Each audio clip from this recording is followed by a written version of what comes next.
女孩穿成乙女游戏中的 NPC， 为了活命，她选择女扮男装，与4大男神称兄道弟。谁曾想一不小心贴过头，竟成功俘获了所有人的心，大家都想把她据为己有，甚至就连女主也满眼渴求地盯着她。小小，我要把他们全都除掉，这样你就是我一个人的了。几天前，付小刚在网上吐槽过创作者区别对待角色，没成想一睁开眼，她竟然穿成了这个 18X 游戏中的 NPC 女配，并且还是世间仅存的人鱼族，拥有叫人能够神魂颠倒的信息素，这导致她最后被4个反派绑走，沦为痉挛，过着暗无天日的生活，并且坑爹系统还告诉她，如果不扭转 B 结局，她会被永远困在这里。没等付小消化这一切，一道白光闪过，她便失去了知觉。当她再次睁眼，发现自己竟在人外学院的男厕所里，没想到这小子长得丑，皮肤这么白啊，看得老子都兴奋了。你们给我按住了，等老子完事了就到你们。付小迷迷糊糊间，听到一道猥琐的声音在耳边响起，付小猛地睁开眼睛，一张丑陋的大饼脸几乎对到了他面前，身后还有一条凹凸不平的大蜥蜴尾巴在晃动，他直接瞳孔地震。大蜥蜴男厕所，这不就是 NPC 女配出现在游戏中的第一幕吗？他为了躲避偏执可怕的未婚夫，故意扮丑，女扮男装进入了人外学院，结果撞上几只发情的大蜥蜴，差点被欺侮。意识到自己还真成为了那个 NPC， 付小心情不爽到了极致，他堂堂跆拳道黑带怎能受这委屈？很兴奋是吧？我来帮你降降火。话毕，他直接一拳揍歪蜥蜴男的脸，只听啪嗒一声，2颗牙齿也掉落在地。那个蜥蜴男被打懵了，他娘的，你敢打我？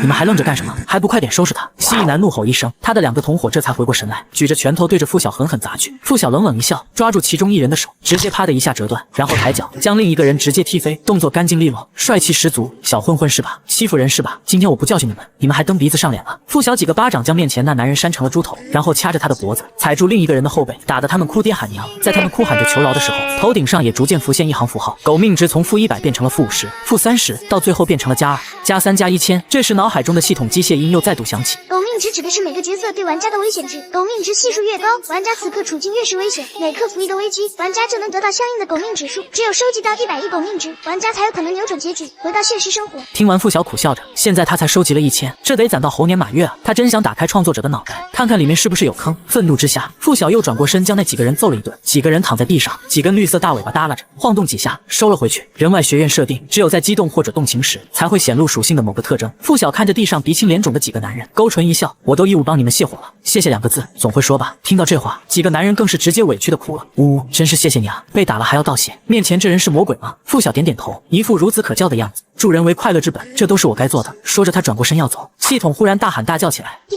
危险警报，危险警报，警告，本游戏攻略男主之一火枭正在火速靠近中，还有10秒抵达现场。火枭不就是那个首次跟 NPC 见面就对他百般厌恶，还对他下了封杀令，导致 NPC 被人孤立，活得像个小透明，就连被4大反派绑走都没人发现的罪魁祸首吗？付小脑海中忽然浮现那4双落在湛蓝鱼尾上，白皙修长的大手，强势而用力，那画面暧昧而引人遐想。他忽然觉得阵阵头皮发麻，不行，他绝对不能落到那种结局。他扭头看向一旁的镜子，伸手将脸上的那些黑色粉末都擦掉，露出那张柔美动人的脸，五官精致的跟洋娃娃似的，看着就让人有种想蹂躏的欲望。也难怪这个 NPC 要女扮男装，一旦暴露了性别，还是这个世界最稀有的人鱼族，带着令人魂牵梦绕的信息素，下场可想而知。他伸手将自己的头发胡乱揉了揉，转过头见那几个混混一脸懵逼的盯着自己，眼底满是惊艳，哈喇子都要流一地了。付小看着他们，顺手拿起旁边的一根小扫把，微微一笑，威胁道，待会儿我要办件大事，你们要是敢发出半点声响。他勾唇，脸颊边2个小酒窝可爱而醉人，窗外的阳光洒在他身上，显得圣洁而动人。地上3人痴傻的咧开嘴角，娘耶，我看到天使了。但下一秒，天使脸上笑容不改，却抬腿将扫把啪的一声折成2段，目光和善而温暖地说，我可能会控制不住，把你们的尾巴折断。3人美好的幻想瞬间破灭，看着面前用最温柔的表情说出最让人毛骨悚然的话的男生，吓得脸上血色全无，欲哭无泪的抱成一团。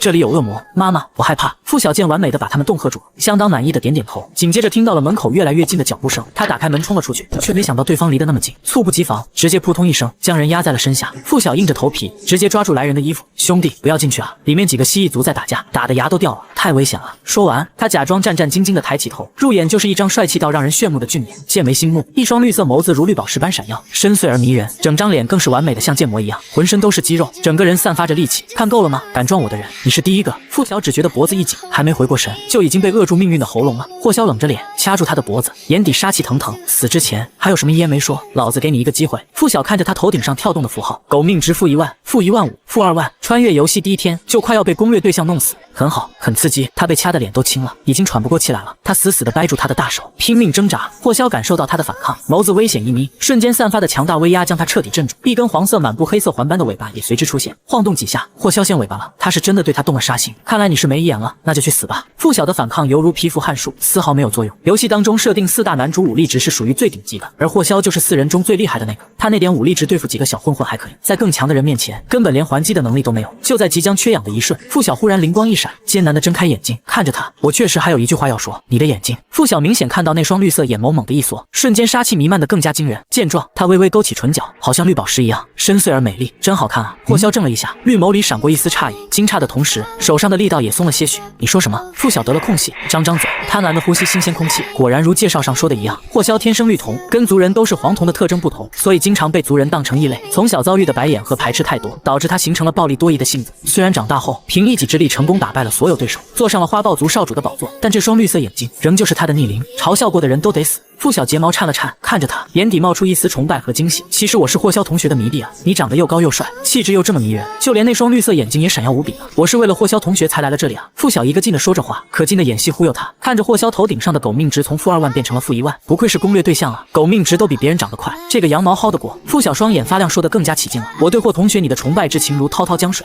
延绵不绝。霍萧被他忽悠得一愣一愣的，眉头微折，面前的少年还在嘀咕个不停，一双红眸亮得出奇，黑发凌乱，五官精致小巧，看起来有些柔弱。他冷沉的目光往下凝着他白皙修长的脖颈，上面还有自己刚才用力掐过落下的几道红痕，发丝垂落，一副饱受蹂躏的模样，看上去莫名有些可口。他是第一次夸自己眼睛好看的人，但万一只是为了保命骗他的呢？霍萧眸子一沉，尾巴摇了摇，箍住他的手直接拽到自己跟前，像锁住猎物一般看着他。那要怎么证明你说的都是真的？证明他就是打算忽悠几句蒙混过关，怎么证明？本来这场景就是 NPC 和霍萧的出一点，他为了摆脱几个混混的骚扰，慌不择路扑倒了霍萧，却因为那张扮丑的脸被对方嫌弃，有严重颜控的霍萧还对人下了封杀令，这才导致 NPC 后续的一系列悲惨结局。他以为洗干净脸就能规避结局的，但没想到霍萧的疑心病这么重，这倒是一下把附小问倒了。见面前的少年愣了一下，显然被问住了，久久不回答的沉默模样。霍萧的脸色瞬间冷了几分，眸子更是危险的眯起，这个人果然是在欺骗他。他眼底暗色浮动，杀气骇人，尾巴上的肌肉一紧，只要他用力，面前这副弱小的身躯就会顷刻间被撕成碎片。附小感觉到强大的威压，心咯噔跳了一下。看来仅凭几句话还不能让霍萧彻底放松警惕。他垂在两侧的手不动声色地握成拳头。若霍萧真的下了狠手，他也不能坐以待毙。就在这气氛越来越焦灼当下，两声轻笑打断了这剑拔弩张的局势。我说霍萧啊，你好不容易才有个小迷弟，可别太凶，把人吓跑了呀。男人的声音低沉而沙哑，是典型的低音炮。温旭胜，霍萧微沉的声音在耳边响起。风声响动间，那根缠住他的尾巴晃动着，已经彻底收了起来。那个被叫温旭胜的男人捂唇轻笑，不小心听到了一件有意思的事呢。他缓步走到附小面前，微微眯起眸子，低头打量他。想不到有人有胆量当霍萧的小迷弟，勇气可嘉。小不点，你叫什么名字？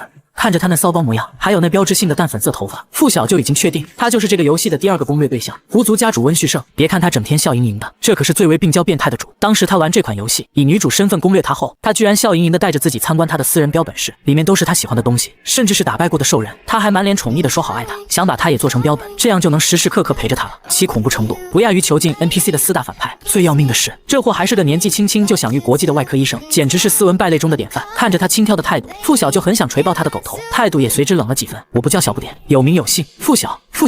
名字不错，我喜欢。闻言，附小暗暗翻了个白眼，面上依然笑得从容。谢谢温同学夸奖。温旭胜银眸微缩，总感觉这少年对自己很排斥啊，是他的错觉吗？他勾起唇角，银眸慢慢变深，不动声色地盯着他看。四周的树叶轻轻摆动，附小在那瞬间感受到心脏被人揪紧，看着面前人逐渐沉下来的眼神，心里咯噔一下，不好，这货在施展狐族的媚术，想窥探他的内心，不能让他得逞。附小不动声色地握紧拳头，直到指甲都陷入肉里几分，强行让自己保持清醒，冲他竖起手指摆了摆。温同学，虽然我长得比较瘦弱，但从身到心都是直的。我喜欢女孩子，你没机会的，你再怎么看我也是无济于事的。他自顾自的回答直接打了温旭胜一个措手不及，银眸里闪过一丝讶异，在他的媚术下，他居然还能保持清醒，难不成他的媚术对他不起作用？这个少年究竟是什么来历？忽然，他感受到霍萧投来狐疑的目光，他的笑容僵了一瞬，伸手捏住面前少年的下巴，轻轻抬起。傅同学牙尖嘴利，确实挺招人喜欢的。傅小有些无语，要不是他头上的狗命值一下子从-5万变成了-10万，他真就信了呢。就连一直潜水的系统也一下子蹦了出来。玩家，看来温旭胜对你的意见很大呀，危险系数都快爆表了。傅小在心里翻了个白眼，好巧哦，要不是你忽然炸出来，我还以为你失踪了呢。垃圾系统。系统听出他的嘲讽，义正言辞的回答：我只是来监督玩家，不是来协助的，当然只在必要的时候出现了。温旭胜一双桃花眼迎着他，带着些许许魅惑的味道。傅同学怎么不说话了？莫不是被我迷住了？你个死人头！傅晓眉头一皱，直接抬手，毫不犹豫地拍开他还在自己脸上作乱的手指，表情严肃，带着生人勿近的冷意。我倒觉得温同学口蜜腹剑，风流浪荡的，很不招人喜欢呢。离我远点！这次他的身份可不是女主，而是一个无关紧要的 NPC， 还顶着男生的身份，不用再攻略他们，怎么舒服怎么来。之前在这家伙身上吃的笔，要一一讨回来。温旭胜这还是第一次被人拒绝，面上表情微滞，银眸里瞬间掠过一丝杀气，唇角的笑容却越来越深。可惜啊，我这个人对于无法征服的东西，就越有征服的欲望了。再硬的猎物，打碎了几两，都会连爬都爬不起来。你要不要试试？他的尾音刚落，周遭的风向忽然变了，四周的树叶忽然剧烈的颤动起来，疯狂摇晃。他身上的气场一下就变了，变得凛冽而危险至极。头顶上的狗命值也从-1000000变成-2000000。傅晓被他暗沉的气场震得头皮发麻，目光却一派清明，毫无惧意。他很惜命，但偏偏不爱屈服，哪怕成了 NPC 也要当有尊严的 NPC。于是他做好了防御姿势，抬眸间，一股浓烈的杀气已经朝他席卷而来。傅晓早已做好正面杠上的准备，谁料到温旭胜的手指已近在咫尺，却陡然停住了动作。他抬眼看去，只见温旭胜的胳膊上多了一只手，正牢牢地控制住他。不知何时，霍萧已经身形一动来到他身旁，抓住温旭胜的胳膊，目光沉沉地盯着他。不要做得太过了，这是我的人。傅晓眨眨眼睛，有些没明白刚才的话。什么叫做是他的人？难道是他刚才忽悠得太厉害，让霍萧脑子错乱了？两个男子长相同样俊美动人，此刻四目相对，空气中弥漫着剑拔弩张的气息。温旭胜怔了一下，银眸中闪过一丝晦暗。他自然知道霍萧有意护着面前的少年，为了一个无关紧要的人与霍萧为敌，显然不是明智的选择。于是他扯了扯唇角，收敛起一身的凛冽杀气，轻笑道：“怎么，我就开个玩笑，你们还当真了呢？”我就是对傅同学挺感兴趣，逗他玩玩。他调侃着，还向傅晓眨眨眼睛，一副吊儿郎当的样子。开个玩笑，没吓到你吧，傅同学？傅晓翻了个白眼，没理他。刚才还杀气腾腾，此刻又嬉皮笑脸，这货学过川剧变脸吧？温旭胜对他的冷脸倒是半分不恼，反而唇角笑意加深，好像突然想到了什么有趣的事情。傅同学，你刚才说很崇拜霍萧，还为了他转入这个学院是吧？傅晓皱了下眉头，但是自己挖下的坑，只得硬着头皮点头。是，霍萧同学就是我心里的榜样，高大帅气又很厉害。话音刚落，就听到霍萧冷着脸吐槽一句，油嘴滑舌。然而他头顶上的狗命值却迅速下降了3000，看来霍萧这人不经夸呀，外表暴力危险，内心比他想象的纯情多了。温旭胜听到他的回答，眼底深意更浓。既然如此，傅同学何不证明给我们看呢？傅晓心生警惕，怎么证明？温旭胜眨眨眼睛，一派风流肆意。很简单，明天的新生比赛，人人都要展示才艺，评出最优。女生最优会成为新一代学院女神，住进豪华套间，而男生最优会被安排住进1号楼。难道傅同学不想跟你的偶像近距离生活在一起？1号楼。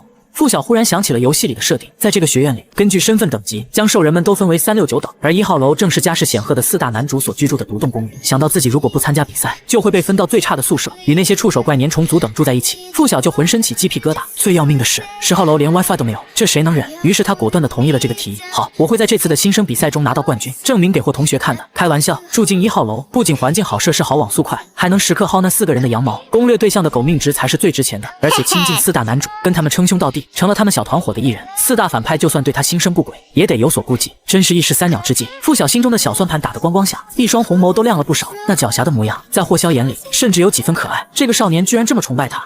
看在他还识相的份上，暂时不杀他也行吧。霍萧目光转向别处，头顶的狗命只有咔咔的降了1000，不自量力。他冷冷抛下一句话，转身离开。温旭胜临走之前，邪气十足的扫了他一眼，冲他眨眨眼睛，眼底兴味十足。傅同学，期待你的表现哦。傅晓不耐烦的摆摆手，看都不看他一眼，不需要你的期待，我对男生真的没兴趣，你快走吧，别烦我了。温旭胜凝着他的冷脸，银眸微沉，非但不恼，反而一副兴味十足的样子。好久都没碰到这么有意思的玩具了，他可得慢慢玩，不要一下子玩坏了呀。他别有深意的目光往下落到他散开扣子露出的白皙漂亮的锁骨上。还有那宽大的制服也掩不住的细腰，盈盈一握，作为男生来说，确实有些瘦弱的过分了。这个少年身上似乎有很多秘密，当真是有趣的紧了。温旭胜勾唇，露出几分邪气，那可不行，毕竟我对你可是兴趣十足啊。他加重了第一个字，邪气横生的，听得人心头一阵发麻。待二人走远后，他抬起头盯着那个妖媚身影，暗暗吐槽：温旭胜这个疯子，以后住了一个寝室，他也得尽量离他远点。这个人心思极深，洞察力很高，难保不会看穿他的真实身份。傅晓抬脚，刚走出2步，脸色突然一变，猛地停下脚步。该死，我怎么把这茬给忘了？刚才的相遇不仅是 NPC 和霍萧的出狱点，也是霍萧和原女主的出狱剧情点。现在霍萧因为跟自己的纠缠转身走了，自然也就触发不了剧情。那原女主，糟了！他飞快冲到另一侧的女厕所前，刚停下脚步，就听到传来柔弱可怜的喊声：“呜，你们不要过来，不要！”女孩子的声音软糯的像糖，甜甜的，一下子就能融化人心。傅晓攥紧拳头，在这个游戏中，他最喜欢的就是原女主了，乖巧可爱，长相超甜，他倒要看看是哪个不要命的敢动他最喜欢的角色。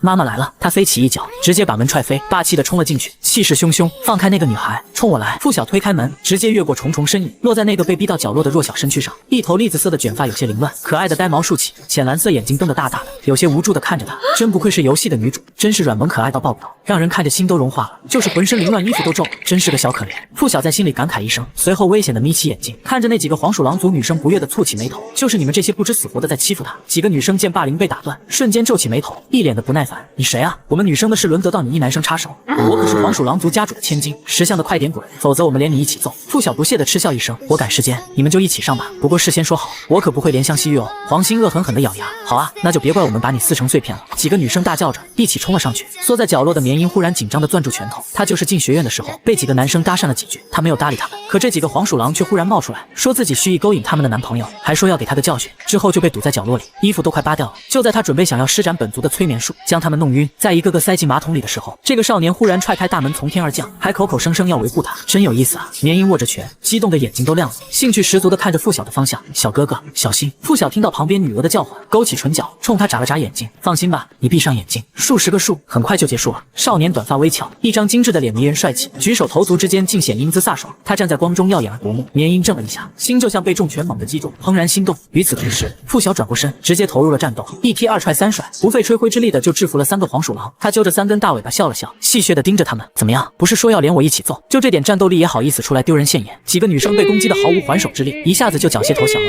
尤其是黄心，捂着有些淤青的脸，殷殷委屈的哭着，不打了不打了，痛死了，我不玩了啦！黄心的声音带点娃娃音，一哭起来更是尖锐而刺耳。付晓不悦的揉了揉耳朵，正想要松手，就听到黄心一边哭着一边指责，你个大男人都不让着我们，还欺负女生，传出去不怕让人笑话吗？闻言，付晓的眉头一皱，脸色瞬间沉了下来，欺负人的倒先嚷嚷开了，贼喊捉贼，有意思。他揪住几人的尾巴，居高临下的凝视他们，你们几个人欺负一个，以多敌，都不觉得羞耻，我有什么好让人笑话的？高兴时就欺负别人，打输了就卖惨，都是第一次做人，凭什么要别人让着你们？以为全世界都是你妈呀？真是人不要脸，天下无敌！付晓轻描淡写的几句话，把黄心几个人对得面红耳赤，都是从小家里娇生惯养长大的主，哪里受过这么严厉的责备？况且付晓说的句句在理，他们找不出半个反驳的字。几个女生瞬间委屈起来，扯着嗓子哭得更加凄惨了。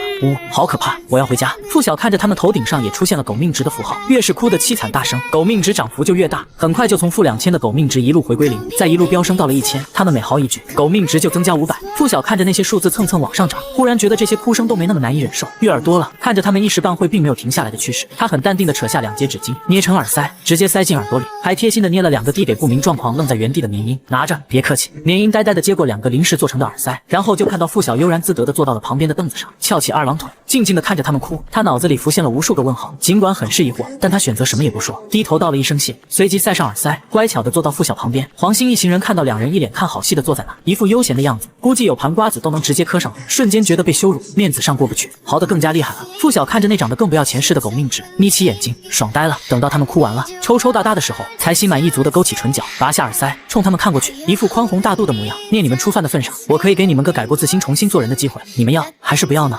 少年翘起2郎腿，双手撑住下巴，姿势随性而放松，趁着那张精致小巧的脸，更是俊秀的摄人心魄。黄兴一行人被那张脸彻底蛊惑，愣愣的瞪大眼睛，表情呆滞。你想要我们做什么？付晓笑了笑，薄唇轻启，新生比赛你们听说过吧？把你们知道的全都告诉我。黄兴立即拼命的点头，开始回答。新生比赛是人外学院的重点项目，每一年都会用来作为大一新生入学时的能力考量。他会根据能力将众人划分为不同等级。比赛结束后会进行一次公开投票，除开4大男神外，选出票数最高的最优生。女的会成为新一代校园女神，入住独栋豪华房，男的则住进1号楼，有幸跟4大男神成为舍友。付晓一下子眼睛亮了，他清楚地记得设定中人鱼一族能歌善舞，拥有天籁之音，歌声能够动人心魄，使人忘却一切烦恼，这不是妥妥的开挂吗？他神采飞扬时，更显得那张脸意气风发，俊秀迷人。黄兴一下看迷了眼，犹豫着问了一句：“你问这个是打算参加比赛吗？”“不，我是去拿最优。”少年自信地笑着，仿佛世间没有能难倒他的事。几个女生看得入了迷，瞬间就被俘获了。黄兴更是自告奋勇地冲过来，目光灼灼地看着他：“让我来帮你，你肯定可以拿到最优的。”2个黄鼠狼女生听到这话，也纷纷从地上爬起来，表现得极度兴奋。“我也来，我也来！”付晓倒是吓了一跳，刚才还叫嚣着要揍他的女生们一反常态，居然主动说要帮忙，难道是他刚才的话太过发人深省，振聋发聩，让他们感动到了？系统翻了个白眼，面无表情地回答：“不，他们只是被你这张脸蛊惑了。”突然，他的衣角被人扯了扯，低头一看，是绵音软糯可爱的脸。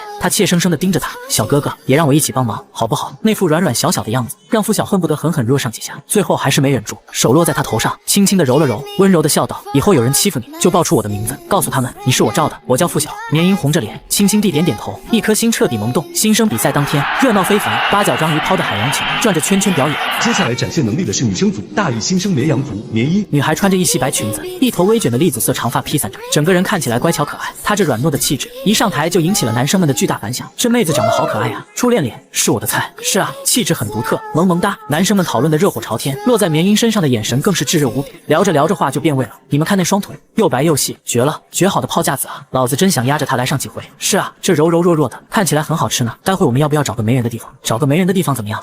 一道清冷的少年音在他们身后响起，几人愣了一下，转过身，看到戴着一顶白色鸭舌帽、长相俊秀的少年正目光沉沉地凝着他们，看着他身高不过1.6米几，看起来弱小而无能。几个人皱眉，眼底写满了不屑。弱鸡，关你什么事？识相的乖乖走开，否则别怪我们对你不客气。付晓冷笑一声，身形一动，直接上前，揪着那人的头发狠狠往椅子上砸去，砰的一声，将那个男生砸得头破血流，被鸭舌帽遮住大半的面容凛冽破人。那你倒是说说看，要对我怎么个不客气法？被他按住的男生猛地挣扎起来，梗着脖子，嘴里还骂骂咧咧的。这可是新生比赛，全院领导都在，你小子想惹事吗？聪明的快点放开我，不然我要大声喊了。听着他的叫骂，付晓表情越来越冷，揪着那人的头发直接扯了起来。刚才你们说了些什么？自己心知肚明。要是我把这些话都原封不动地告诉领导们，你们猜受处分的会是谁？付晓慢悠悠说着，语调沉沉。被他揪住的男生忽然抖了一下，眨着眼睛有些心虚。我们就是随便聊几句，又没真的做什么，你有必要这么上纲上线吗？难道台上那女的是你麻子？随便聊聊，上纲上线。付晓眉头一皱，直接把那人揪了起来，拿起刚才自己刚开封的矿泉水，直接塞进他嘴里，对着女生评头论足，嘴里还这么不干不净的，满嘴喷粪，你的嘴太臭，真需要好好洗洗。付晓说完话，举起矿泉水就狂往他嘴里灌去。他买的是那种大瓶的，普通人根本没法一口气喝完。很快，那人就被水呛到，憋得满脸通红。最后，付晓更是霸气的直接将剩余的水浇在他头上，给他来了个透心凉，将他往旁边一扔，像丢破抹布一样，动作干净利落，毫不拖泥带水，居高临下的盯着他。现在清醒了吗？猥琐男。那个男生浑身湿透，趴在地上，脸色铁青，狼狈不堪。付晓别过脸，凛冽的目光落在刚才一起搭嘴聊天的其余人身上。你们可以继续意淫，如果想落得跟他一个下场的话。另外几个人被付晓的气场彻底镇住，连忙摇摇头，一脸惊魂未定。是我们嘴臭胡说八道，不敢了，再也不敢了。很好，付晓点点头，压低鸭舌帽，爽朗一笑，抱歉啊，处理几只臭虫，打扰大家看表演了。继续。他说完话，对着台上的绵音眨了眨眼睛。绵音像是感受到了他的鼓舞，小脸红了一下，眼神瞬间坚定了几分。他握住话筒，开始念起来。很久很久以前，有一个公主。绵音开始讲起了故事，他也该去做准备了。付晓勾起唇角，双手撑在围住观众席的栏杆上，翻身一跃跳了出去。等到他离开后，其他人才赶上前，搀扶起那个被教训的有点惨的男生。王哥，你没事吧？男生瞪着眼睛，龇牙咧嘴的，眼底写满羞辱和愤恨。那臭小子是什么人？好像是今年的新生。他去了后台，那个叫王哥的男生伸手狠狠地抹去嘴边残留的水渍，瞪着付晓的背影，恨不得把他活剐了。新生就敢这么嚣张，王八蛋！等他进来了，老子非得整死他！此时顶层 VIP 观赏席，几大男神坐在剧幕前，正好将刚才场上的一幕尽收眼底。温旭胜慵懒地靠在沙发上，一双银眸里闪动着兴味的光。这个傅同学还真能带给人很多惊喜啊，真是有趣极了。以后的学院生活有他在一定很好玩。霍潇眉头微折，凝着屏幕里付晓的背影，表情冷沉，半天给出2个字的评价：莽夫。唇角却难得扯了扯，行事虽鲁莽，却是真性情，洒脱自在，他不讨厌。温旭胜余光瞥到他的表情，唇角邪魅的勾起。霍潇，你似乎很欣赏这小子，你说他能赢吗？霍潇咧开唇角，霸气而冷厉，老子看中的人差不了。温旭胜不可置否，扭头看向角落，一个身影坐在角落的沙发上，隔绝了外界一切喧嚣，专注地看着手中的书。他挑起眉角，白明，你还真是书痴啊，到哪都捧着书。你说说，这副同学会赢吗？那头气息阴郁，沉默着，回答他的只有树叶翻动的声音。很明显，他并不感兴趣。温旭胜自讨没趣，有些悻悻，跟你们一起看比赛真是无趣，我还是自己去找小玩具玩好了。他话音刚落，衣衫翻飞间，人就已没了踪影。霍潇凝着他刚才站立的位置，一张脸彻底冷了下来。另一头，付晓刚走到后台，忽然传来了系统的通报声：霍潇狗命值增加1000。付晓蹲下脚步，皱起眉头，霍潇。他刚才没出现吧？这狗命值怎么还涨了？正在付晓疑惑之际，系统又接着通报：温旭胜狗命值消耗1000。这骚狐狸又干嘛了？这狗命值好不容易增加了1000，又减了1000，45入不是等于没有吗？付晓无语，在心里狠狠戳了温旭胜小人。就在这个时候，外头的舞台上突然传来各种重物倒地的声音。付晓猛地顿下脚步，发生什么事了？不好！绵音还在台上呢。他的脸色瞬间沉了下来，转过身，脚步不停地往外头跑去，拉开幕布，闯入他眼前的画面是。观众席上卧倒了一大片，舞台上只有绵音独自慌乱。付晓眨了眨眼睛，有些诧异。忽然，他想起了游戏中关于女主的能力设定，是催眠。绵音只是简单说个故事，就催眠了场上一大半的人，真不愧是女主，这能力简直逆天啊！他之前玩游戏的时候走的主要是爱情攻略线，对女主的能力还没怎么用到。如今现场感受果然壮观。傅晓双手环胸，好整以暇的等着绵音继续发挥，却看到他睁着水灵灵的大眼睛，无措的朝他望了过来。小小，他们都睡着了，该怎么办啊？傅晓怔了一下，还没意识到问题的严重性。那你就把催眠解除呗。绵音愣了一下，白嫩的脸颊上瞬间飞上2抹红晕，有些不好意思的低下头。可我只会催眠，不会解啊。傅晓震惊，心脏宛若猛地被巨石击中，红色的瞳孔微缩，有些难以置信。现场昏睡的至少有上百号兽人，如果无法妥善解决这件事，绵音将成为众矢之的。台下还清醒着的人见到周遭的人迟迟没有清醒过来，已经开始躁动不安了，一股紧张不安的气氛在整个场上蔓延。他们不会永远醒不过来了吧？我的天啊，这也太可怕了！快解开啊！剩余清醒的人都把矛头对准了台上的绵音，叫嚣着让他解除能力。绵音尝试了多遍，却还是毫无起色，咬着下唇，脸色开始变得有些苍白。就在女孩想要坦白一切，直接面对众人的怒火时，傅晓走上前，将手压在了话筒上，阻止了他接下来要说的话，轻轻一笑，带着一股子淡定和从容。大家稍安勿躁，这都是节目效果，这些人很快就会清醒过来的。这次的能力展现，我们采取了前所未有的男女搭配模式，绵音同学负责催眠，而我负责唤醒。场上的少年压低了鸭舌帽，虽然未能窥见全貌，但仍能让人感受到他身上强大的气场，以及将一切掌握在手中，游刃有余的姿态。傅晓清爽好听的少年音透过话筒迅速传至整个场内，带着一股子安静而沉着的力量，让躁动的众人很快的就冷静下来。原来是这样，我还以为他们真的醒不过来了呢，吓了我一大跳。男女搭配的方式倒是很新鲜啊，莫名有些期待了。已经激动着露出尾巴和耳朵的兽人们暂时被稳住，重新坐了回去，静观其变。绵音表情有些怔然，不明所以的看着自己身旁那俊秀的少年，眼底带着担心，用仅有2个人听到的声音说道：“小小，你在说什么呢？这是我一人犯下的错误，不能把你牵扯进来。”傅晓一直抵住他的嘴唇，勾起唇角，冲他眨眨眼睛，自信一笑：“放心吧，相信我。”傅晓接过他的话筒，潇洒地走到台前。58号，傅晓，鱼族，接下来开始展现能力。他的话音刚落，台下就响起一阵轰然大笑。鱼族是什么鱼？能力最弱的鱼族也敢放话能唤醒陷入催眠的人？哈哈哈，可笑！傅晓眯眼望去，是刚才被他教训了一顿的男生和几个同伙，大概是刚才跟他发生争执，才侥幸躲过催眠。他勾唇冷笑：“行不行？试试不就知道了。”王哥不屑地哼了一声：“刚才你小子那么狂，我还以为是什么了不起的兽人呢，小小鱼族也敢在这嚣张。你倒是说说，你是什么鱼啊？该不会是凸眼金鱼吧？”他毫不留情的嘲笑，很快引来了同伴的附和。哈哈哈，就他那埋汰样，说自己能唤醒这些人，是吹牛鱼还差不多。那些人越说越过分，完全是为了刚才的事在刻意刁难。傅晓却没有动怒，只当那是几只不知死活蹦跶的小虫子。他凝眸，冷冷地对上为首的王哥：“那若是我真能做到呢？你打算怎么向我赔罪？”王哥愣了一下，想到他刚才不费吹灰之力就将自己按倒在地，武力值深不可测，说不定还真能做到。皱着眉，一时间有些犹豫。一道邪魅的男声自旁边响起，打破了这个僵局。很简单啊，人外学院胜者为王，败者寇。若他说错了，那便让他跪下来给你磕100个响头，叫你3声爷爷。傅同学以为如何啊？这声音一响起，傅晓的心猛地往下一沉，那只骚狐狸来了。眼底带着警惕，感觉到强大气场的逼近，下意识往后退了2步。粉色长发飘散间，一道妖媚的身影从天而降，直接落在傅晓的面前。他歪头躲过那人正要触上他脸的手，傅晓冷着脸，黛眉轻皱：“温同学还真是冷热不忌，对我一个男生都这么喜欢动手动脚。”温旭胜轻轻一笑，邪魅非常，以迅雷不及掩耳之势逼近他，薄唇落在他耳侧，引起阵阵酥麻的痒意。傅同学有没有想过，兴许我不是生冷不忌，只是对你兴趣浓厚呢？